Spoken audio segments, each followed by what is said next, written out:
Fresh Park, how to construct your quarter pipe. First, start by taking everything out of the box. Comes with 3 main panels, 1 coping and deck, a toe piece, the instruction manual, 2 long legs, 2 support arms, and 2 long support arms. Comes with 4 rolling wheels, 4 knobs, 9 long bolts for the hinges, some extra J-bolts for connecting the ramps, and 4 small bolts. First, start by laying everything out. We'll take our short and long support arms and set those aside. We'll take our main legs, we'll set those aside, and we'll also pull out our supplied hardware. We will flip over the toe piece and begin to lay everything out upside down for construction. We will flip over the lower panel. You'll notice this is a lower panel because there's no hinges on that side, and it'll line up right with the toe piece. We'll flip over the center section as well as the upper section with the Fresh Park print on it. And we will then flip over the coping and deck piece and slightly line everything up so we can see where it goes. Next, we will take our supplied 4 short bolts. We want 1 washer on the inside, 1 washer on the outside, and 1 locking nut. We will use the Allen key head on the inside of the ramp next to the panel, and the nut goes on the outside of the kick plate. Again, washer on the inside, washer on the outside, and we will just finger tighten everything for now. At the end of the segment, we will go back through and tighten everything as needed with the supplied tools. After we have the toe piece laid out, we will move to our center hinges for each panel. We will take the supplied 9 long bolts. Each of them comes with 2 washers.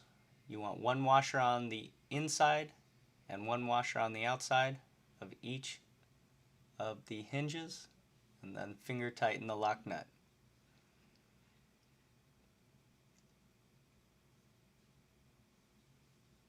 We're showing the washer there on the inside,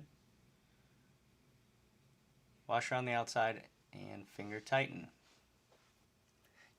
You do want to make sure that each one of the hinges and panels line up flush. It is possible to put the hinge on the wrong side of the connecting hinge and have the panels crooked. From there, we will take our coping and deck piece. It is essential that you lift it up at an angle like this or the holes will not line up. Then taking the final 3 long bolts and sliding them through, 1 washer on the inside, 1 washer on the outside, and finger tighten them. This upper deck does take a little bit of maneuvering if you're doing it by yourself. If you have a friend, it is a little easier to line them up.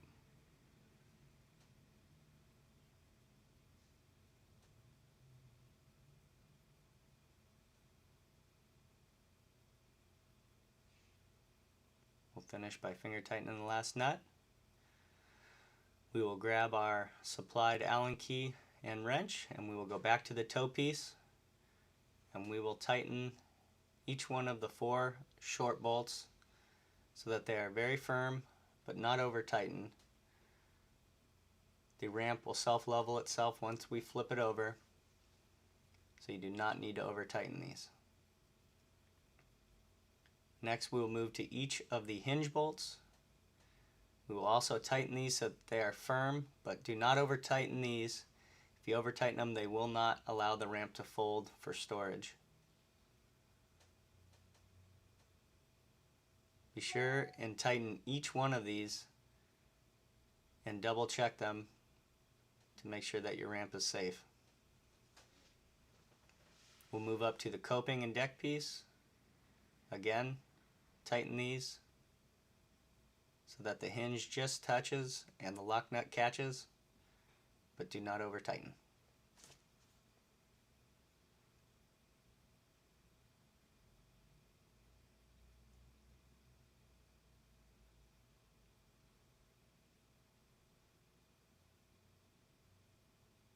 This ramp typically takes about 15 minutes to put together if you follow these instructions. An experienced ramp builder can build it in about 5.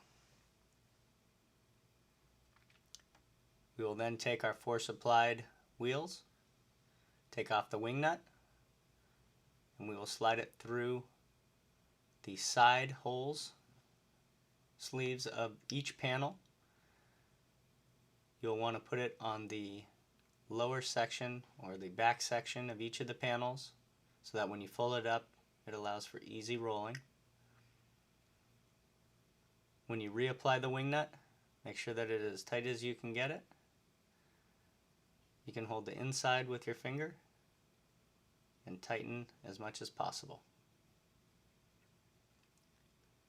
If you are going to be connecting quarter pipes side to side, you do not need to use these wheels as they will get in the way. And you would use the wide J-bolts that are supplied as accessories with the kit to connect your ramps side to side. From there, we'll tilt our ramp up on its wheels. We will fold the toe piece in to allow it to stand up on its side. And we will prepare to install the support legs. The support legs do go in at an angle. You want to make sure that you have the angle right, as it is possible to install these backwards. You will finger tighten each of the knobs. Do not over tighten these and do not use any tools. Again, make sure that you line up the sleeve with the end of the leg.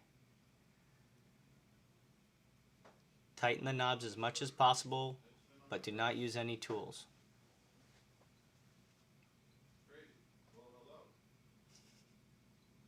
From there, we will fold out the toe piece. We will pull the ramp so that it is set up on each of its legs. From there, we'll take our 4 thin J-bolts, remove the wing nut. We will take our long support bar and short support bar, using the center hole on each. The long support bar goes on the outside, the short support bar goes on the inside, and again using the center hole for each of these, then reapply the wing nut. It is crucial that you use the washer on the outside of the support bars. We will then take the next thin J-bolt and the end of our long support bar. We will feed it through the hinge. It will line up directly. It may take a little adjustment, but it fits in the center hinge. Then we will take our third J-bolt and the short support bar and line it up with the next hinge and finger tighten the wing nut. You will do this on both sides of the ramp, and then it is ready to skate. For more tips on how to connect the ramp side to side or back to back, visit freshpark.com.